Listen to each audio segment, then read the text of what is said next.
Bumisita si Philippine National Police Chief Romel Francisco Marbil sa bayan ng Lupica, Camarines Sur upang personal na matignan ang kalagayan sa nararanasang mabigat na trapiko sa kahabaan ng Andaya Highway.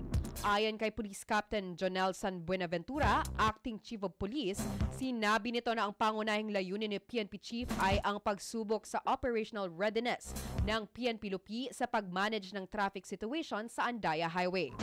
Isa pa dito, ang pag-monitor sa kung paano nagbibigay ng asistensya ang mga kapulisan sa mga motorista habang mabigat ang trapiko.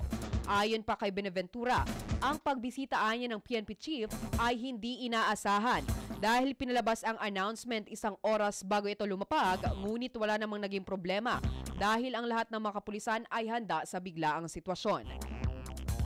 Kaugnay nito, iminungkahi ng opisyal ang pagdagdag ng mga signages bago ang control point tulad ng 1 kilometer constructions ahead.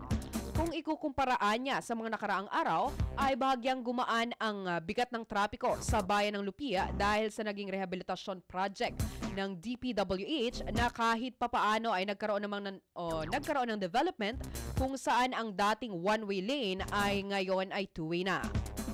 Matapos bumisita sa bayan ng Lupi, pumunta rin si Chief Marbil sa simbahan sa Sagrada Familia sa isang paaralan at diretsong sumakay ng eroplano papuntang Camp Olas sa Legazpi.